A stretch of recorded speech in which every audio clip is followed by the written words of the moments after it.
नमस्कार, स्वागत है आप सभी का सी न्यूज भारत में और मैं हूं आपके साथ ज्योति श्रीवास्तव। नर्मदा जिले के तिलकवाड़ा नगर में बीते रोज शाम के समय ऑपरेशन अभ्यास मॉक ड्रिल का आयोजन किया गया।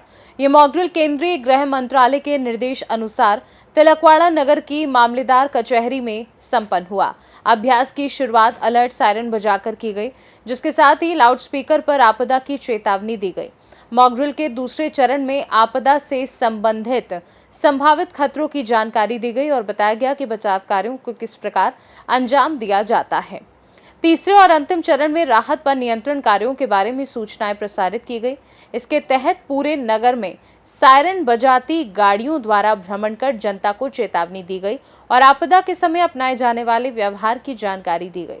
इस अभ्यास का मुख्य उद्देश्य नागरिकों को आपदा की स्थिति में सजग और सतर्क रहने के लिए प्रशिक्षित करना था।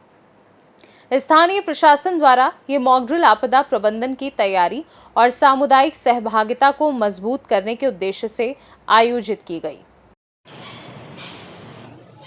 आज तिलकवाड़ा तालुकाना तिलकवाड़ा खाते मॉक ड्रिलનું આયોજન કરવામાં આવ્યું હતું, જે अनुसार तिलकवाड़ा ગામમાં સાયરન વગાડીને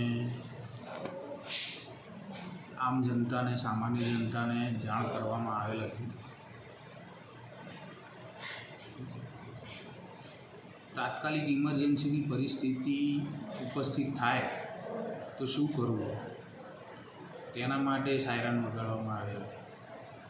સાયરન જ્યારે વાગે ત્યારે લોકોએ ઘરમાંથી બહાર નીકળી જવું જોઈએ। રાત્રે જ્યારે સાયરન વાગે ત્યારે તમામ મોબાઈલ લાઇટ બધું બંધ કરી દેવું જોઈએ અને વીજળીથી ચાલતા તમામ ઉપકરણો બંધ કરી દેવા જોઈએ।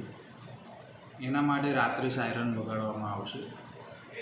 આપણે ઈચ્છીએ કે ઇમરજન્સીની કોઈ પરિસ્થિતિ ઉપસ્થિત ના થાય, પણ જો ઇમરજન્સીની પરિસ્થિતિ ઉપસ્થિત થાય તો શું કરવું એના માટે આજે એક મોક ડ્રિલ કરવામાં આવેલ હતી।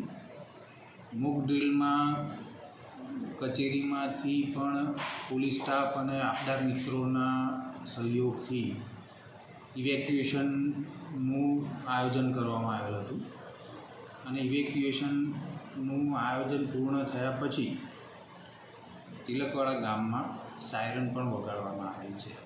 नर्मदा से सी न्यूज संवाददाता वसीम मेमन की रिपोर्ट। तिलकवाड़ा में आयोजित ये मॉक ड्रिल प्रशासन की तत्परता और नागरिक सुरक्षा के लिए एक अहम कदम साबित हुआ।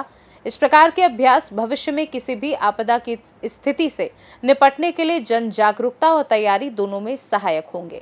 इस खास रिपोर्ट में बस इतना ही। देश दुनिया की बाकी खबरों को जानने के लिए आप देखते रहिए सी न्यूज भारत।